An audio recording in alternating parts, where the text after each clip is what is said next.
Praise the lord. ఈరోజు వాక్య భాగం నిర్గమాకాండము 15వ అధ్యాయము 26వ వచనం.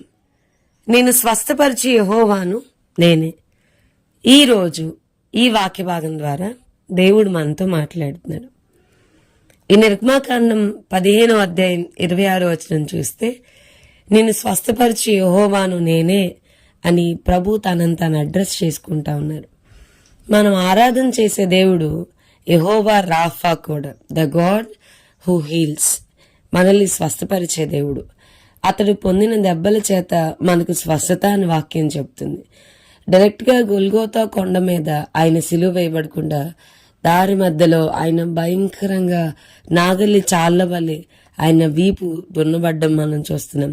హీ వాజ్ స్మార్ట్ అని వాక్యం చెప్తుంది. అంటే అసలు ఒక మనిషి దేహము లేదా జంతువు యొక్క దేహం అనేది గుర్తుపట్టలేనంతగా ఆయన విపరీతంగా సురూపమైనను సొగసైనను లేకుండా నలగొట్టబడ్డాడని, అతన్ని నలగొట్టుటకు తండ్రికి అభీష్టమైనని వాక్యం చెప్తా ఉంది.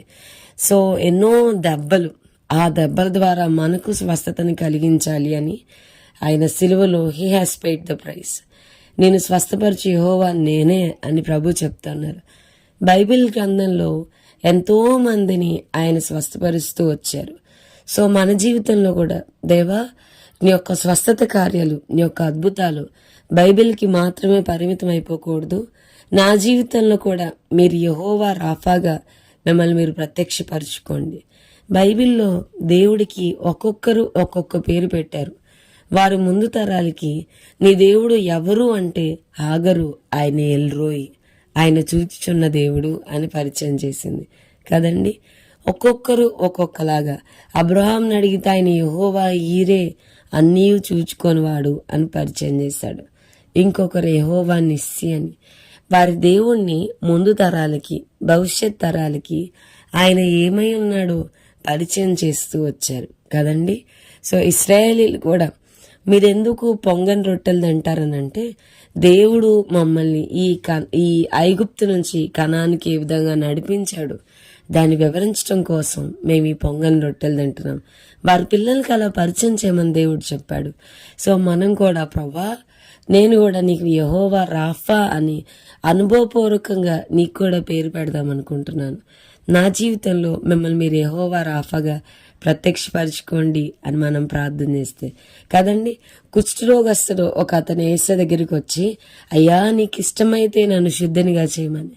దేవునికి ఇష్టమే మనం అనారోగ్యంలో ఉంటూ మనం మూలుగుతూ ఆ రోగం యొక్క ఏలుబడి కింద, రోగం యొక్క అధికారం కింద మనం ఉంటే ఆయనేం సంతోషపడే దేవుడు కాదు. ఆయనకి ఇష్టమే మనల్ని స్వస్థపరచడం. సో నన్ను స్వస్థపరిచేయాని సేమ్ నేను కూడా ఈ వచనాన్ని ఎత్తిపట్టుకుని నేను స్వస్థపరిచి యెహోవాని నేనే అన్న వాగ్దానాన్ని పట్టుకుని ప్రార్థన చేశాను. నాకు కోవిడ్ సైడ్ ఎఫెక్ట్స్ వచ్చాయి. విపరీతంగా నాకు ఓవర్ హీట్, డిహైడ్రేషన్ అయిపోయి చాలా సిక్ అయిపోయేదాన్ని. చాలా హాస్పిటల్స్ నేను తిరిగాను. సైడ్ ఎఫెక్ట్స్ విపరీతంగా ఉన్నాయి. డాక్టర్లకి నేను చెప్పే ఏమీ అర్థమయ్యేది కాదు. ఓవర్ హీట్ ఏంటి, అది అసలు జబ్బు కాదనేవారు. తర్వాత డిహైడ్రేషన్ ఏంటి, అది అసలు జబ్బు కాదు. వైద్యశాస్త్రంలో అసలు అలాంటి జబ్బులే లేవనేవారు. కానీ నేను ఎంత వాటర్ తాగినా మరలా నా బాడీ డిహైడ్రేట్ అయ్యేది. నాకు నోట్లోంచి మాట రానంతగా నా టంగ్ ఇరిటేట్ అయిపోయేది, అంగులకి అంటుకుపోయేది. నా బాడీ అంతా ఓవర్ హీట్తో చాలా స్ట్రగుల్ అయ్యేదని. అసలు ఏమీ తినలేను. ఒకవేళ ఏదైనా ఒక చిన్న చికెన్ పీస్ తిన్నా కానీ మంచం మీద ఒక 1 వీక్ పడుకునేంత. నా స్కిన్ అంతా కూడా చాలా బ్లాక్గా అయిపోయి చాలా స్ట్రగుల్ అయ్యాను. సో హాస్పిటల్స్ తిరిగినప్పుడు ఒక డాక్టర్ అయితే చూసి, నువ్వు మానసిక రోగం ఉంది నీకు, సో నీ అంతటి నువ్వు ఫీల్ అయి తెచ్చుకున్నావు అంతే తప్ప నీకేం ఫిజికల్ సిక్నెస్ లేదని చెప్పారు. సో నేను చాలా ఇబ్బంది పడతా దేవుని పాదాలు పట్టుకున్నాను. ప్రభా నాకు హెల్ప్ చేయండి, నేను నిన్ను స్వస్థపరిచి యెహోవాని నేను కూడా నా ముందు తరాలకి నిన్ను పరిచయం చేయాలనుకున్నాను. మీరు ఒకటి గుర్తుపెట్టుకోండి, ఆయన వైద్యశాస్త్రం నీకు అంత చిక్కని అసాధ్యమైన కార్యములు చేయదగిన దేవుడు. డాక్టర్లకి ఏదైతే అర్థం కాదో బియాండ్ దేర్ నాలెడ్జ్ ఆయన చేయగలడు. సో నేను ప్రార్థన చేసినప్పుడు ఒక 2 months కంటిన్యూస్గా ప్రభు పాదాలు పట్టుకున్నాను, కన్నీరు విడిచాను. ప్రభు నా పక్షాన గొప్ప కార్యం చేయమని దేవుణ్ణి అడిగినప్పుడు దేవుడు నన్ను స్వస్థపరిచారు. సో నాకున్న అనారోగ్యం అంతటిని కూడా దేవుడు సంవత్సరాల తరబడి నేను ఇబ్బంది పడిన దాని నుంచి దేవుడు నన్ను విడిపించాడు. సో నన్ను స్వస్థపరిచిన దేవుడు మిమ్మల్ని కూడా స్వస్థపరచగలడు. సో మనందరం ప్రార్థన చేద్దాం. ప్రభువా, ఈరోజు వాక్యం వింటున్నా మా ప్రియులైన వారి కొరకు ప్రార్థన చేస్తాను. ప్రభువా, మీరు జ్ఞాపకం చేసుకోండి.